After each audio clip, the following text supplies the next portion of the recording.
Marriage counselors of Reddit. Has a couple ever come in where you knew you couldn't help them? My cousin is a marriage counselor, and she said that most couples visiting her have one person who is trying to rebuild the relationship, and the other one has already mentally packed up and left. The sessions usually turn into grief counseling for the one who hasn't figured out it's over already. My ex and I went to see a marriage counselor. After seeing us a couple times, he had me in for a private session and said, "Honey, some people are better off not married. You're not yet. X has a personality disorder and there's nothing you can do. He doesn't want to change. Get out. Get out now." I was stunned. "But you're a marriage counselor. You're supposed to help us fix our marriage." Well, I was stubborn and kept trying to make it work for a bit longer. But eventually I took the professional advice. Shoulder left way sooner than I did. Used to work for a judge. First case on rotation through divorce court was a couple, both of whom were marriage counselors. For real. This is what I've learned. You cannot have higher expectations for someone than what they have for themselves. And vice versa. I've had clients that frustrated the heck out of me because I set the bar too high. So I thought we weren't getting anywhere. Conversely, I remember one couple I saw where I thought that there was no hope, but somehow they made it work. The bottom line is that going in with preconceived notions is rarely helpful. People are always surprising. Some people seem to have the attitude that if the couple breaks up, the marriage counselor has failed. The counselor's job is to help the couple live their best lives. If that means helping the couple decide to move on, then perhaps that is for the better. Not a counselor, sorry. But the one my parents went to see told them, after 8 weeks, that they should get divorced. In his words, "There is no hope for you two." My parents are very stubborn, so they basically went, "Duck this, no one will tell us how to live our lives." That was 6 years ago and they are celebrating their 27th in a week. More often than you'd think, people come into marriage counseling after they've already decided their marriage is over. Often, people feel pressured to try to fix it by doing professional couples work, when in reality they're just doing it so they can look back after the divorce and be able to say they've done everything they could. If I get that sense, I often ask them if I'm there to help them repair their marriage, or if my job will be to facilitate a healthy divorce process or co-parenting plan. Many couples seem relieved when this comes up, as pretending to do the work of couples therapy is, in that case, just delaying the inevitable. Edit. Also, it's extremely unethical to continue to provide services that will not be of a benefit to them. So, the thought process OP describes would be a terrible example of a therapist referring cases to someone else or simply saying, "I can't help and here's why," is more than okay. I knew a woman in an abusive marriage who talked her husband into going to counseling by saying she'd file charges for him hitting her if he didn't. He left her a few weeks later and she pretty much went off the deep end after that. If ever there was a couple beyond saving, it was them. As my sister said of a friend of hers, sometimes the marriage counselor doesn't help you save your marriage. Sometimes the marriage counselor helps you end the relationship on the best possible terms, which is sometimes very important. Edit. One of those said me which. My dad agreed to go to marriage counseling with my mum, just to tell her he had a mistress and wanted to leave her. Then he got up and left. Must have been pretty awkward for the marriage counselor. That's actually really common experience for marriage counselor apparently. One of my professors talked about how one half of the couple wants to break up and somehow feels better about doing with a counselor so the other person has some support.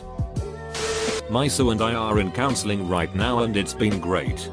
The only issue we had was in the beginning my so thought we would do all of the work in session, but soon realized that no. We do the work and come in for checkups. It's been 2 months and so many things have changed. Actual marriage counselor here. In my experience, the reason that most couples come in is because one spouse wants to salvage the relationship more than the other spouse. So, Generally I will work with the couple to try and rebuild the connection, usually by improving communication skills. That being said, if I notice that a spouse is pulling away and marriage counseling will not work, I will meet with the spouse that is clinging to the marriage and tell them to prepare themselves for a divorce or separation.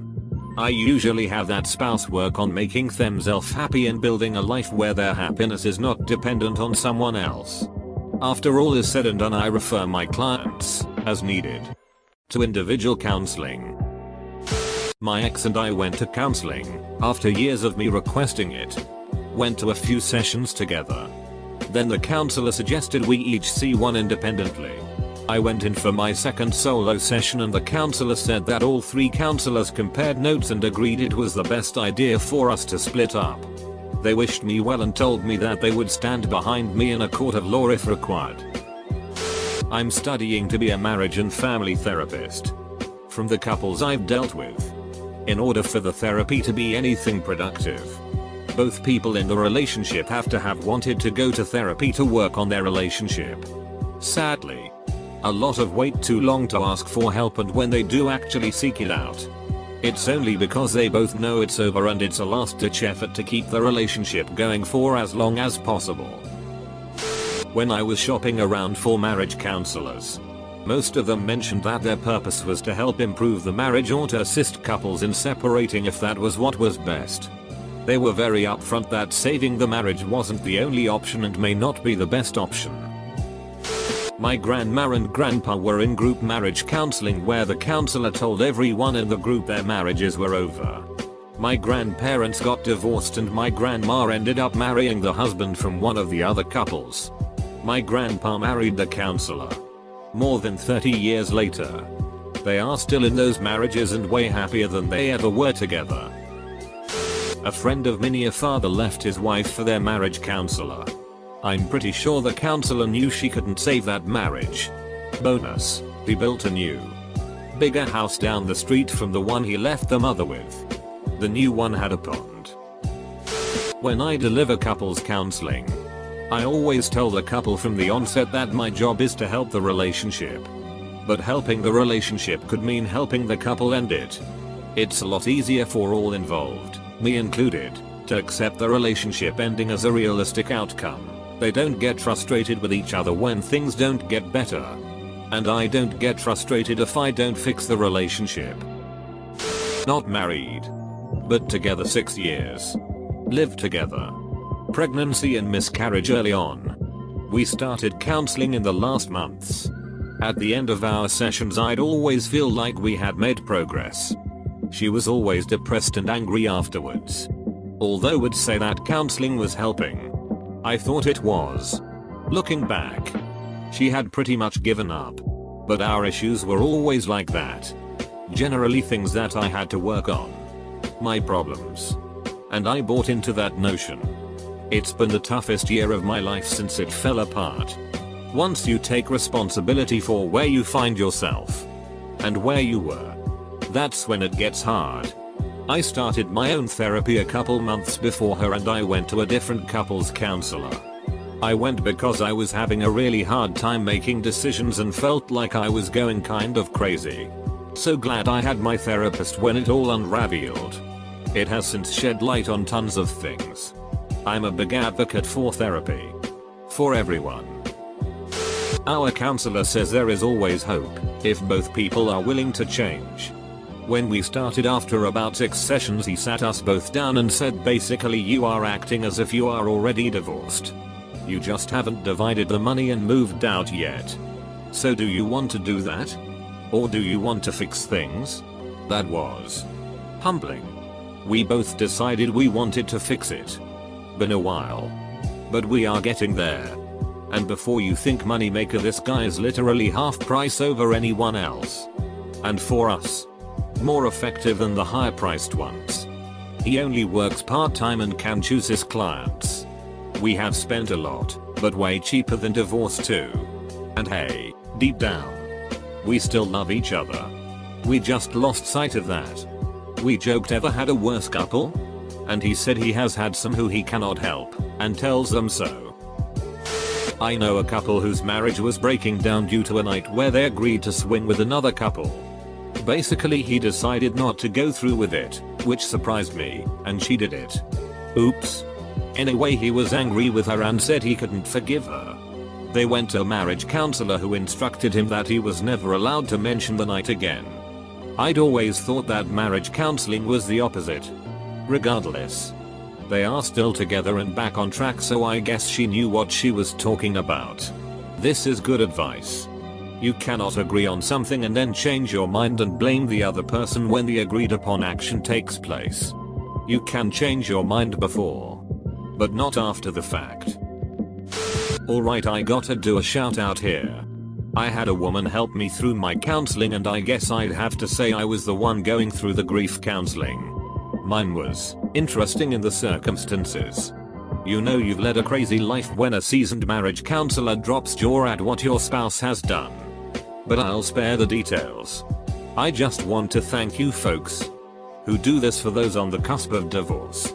I know you've got to go home and feel like hell, wishing you could legally share what wrenched your heart that day. From the other side of the couch, I thank you. At the end of the day, even when the marriage is still ruined, we can look back at you folks and say, damn it, I tried. I didn't just roll over. I did everything I could to save it. 3 years in and I still get comfort. Not from being right or some such bull, but from knowing I tried everything I could. Thanks. My ex and I broke up at our first session of counseling. After 10 years together and years of her hostility, I heard what was coming out of her mouth and broke up right there. I felt terrible about it, as the poor counselor was expecting a standard chat session and it blew up instantly into a relationship ending. I felt so good driving home. My marriage counselor told me that continuing to try to work on marriage was pointless, as she clearly had no interest in fixing issues. So yes, they do. Same thing happened to my mom and dad when they went for counseling. My father had mentally checked out of the relationship and it was obvious. The counselor told my mom that she wanted to start seeing her one-on-one because while the marriage was beyond saving, but she could help my mom because my mom was interested in changing and improving herself. They got divorced and my mom remarried shortly after. My father is still single. I'm not a marriage counselor, but I've been wanting to tell this story since it happened, although I feel like it's going to get buried among the responses at this point. I was in the waiting area for my therapist's office last week, about half an hour early, and on a day I don't usually have counseling. I travel a long way to see my therapist, but she really gets me and has been an incredible help with my anxiety and OCD.